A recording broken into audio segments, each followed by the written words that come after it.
Saudara-saudara yang terkasih di dalam nama Tuhan Yesus Kristus, sebelum kita mendengarkan firman Tuhan, marilah kita berdoa. Damai sejahtera Allah yang melampaui segala akal, itulah yang memelihara hati dan pikiranmu di dalam Kristus Yesus Tuhan kita. Amin. Saudara-saudara yang terkasih, firman Tuhan yang menjadi renungan bagi kita pada saat ini tertulis dari Yohanes pasal 20 ayat 29. Kata Yesus kepadanya, karena engkau telah melihat aku, maka engkau percaya. Berbahagialah mereka yang tidak melihat, namun percaya. Demikian firman Tuhan. Saudara-saudara yang terkasih, seorang anak kecil berjalan bersama ayahnya menyeberang jalan di malam hari. Lampu lalu lintas di tikungan itu sedang rusak sehingga tidak menyala. Si anak memegang tangan ayahnya dan berkata, "Ayah, lampunya gelap. Kita tidak tahu kapan aman menyeberang." Ayahnya menjawab, "Tenang, meskipun lampunya tidak terlihat, Papa tahu kapan waktunya aman." Si anak lalu berkata, "Tapi aku tidak melihat tanda apapun ya." Ayahnya tersenyum, "Tidak apa-apa. Kamu tidak perlu melihat lampu. Yang penting kamu pegang tangan Papa."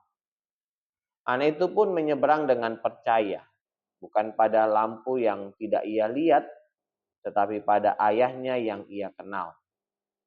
Saudara-saudara yang terkasih, Tuhan Yesus berkata kepada Thomas bahwa orang yang tidak melihat namun percaya adalah orang yang berbahagia.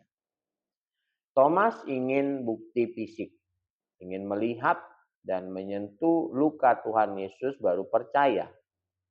Tetapi Tuhan Yesus mengajar standar iman yang lebih dalam dan lebih hebat di atas rata-rata. Iman bukan tentang seberapa banyak bukti yang kita lihat, tapi seberapa kuat kita mengenal pribadi yang kita percayai, yaitu Allah. Seperti anak kecil yang tidak melihat lampu lalu lintas, kita juga sering tidak melihat tanda-tanda dari Tuhan.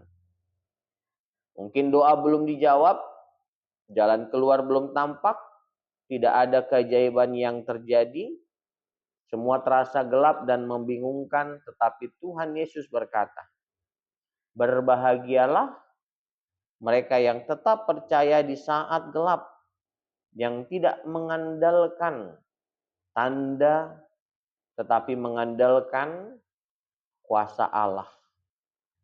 Iman bukan menunggu semuanya jelas, tetapi berjalan bersama Dia yang memegang kendali akan hidup kita, akan masa depan kita.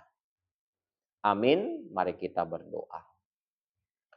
Bapa kami yang bertahta di dalam kerajaan sorga yang kami sembah di dalam nama Tuhan Yesus Kristus, kami mengucap syukur padamu ya Tuhan, karena berkat dan perlindungan yang Tuhan berikan di dalam hidup kami.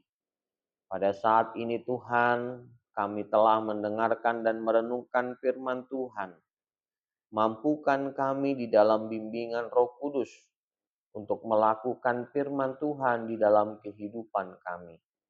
Kami mohon berkat-Mu ya Tuhan kepada kami, memberikan kami kesehatan, panjang umur, hikmat, dan segala apa yang kami perlu Tuhan yang mencukupkan. Kami juga mohon agar Tuhan memberkati jemaat Tuhan yang sakit atau dalam masa pemulihan. Tuhan yang memberi kesembuhan. Lindungi dan jaga kami ya Tuhan Bapa, dan ampuni dosa-dosa kami. Dalam nama Tuhan Yesus Kristus kami berdoa dan mengucap syukur. Amin.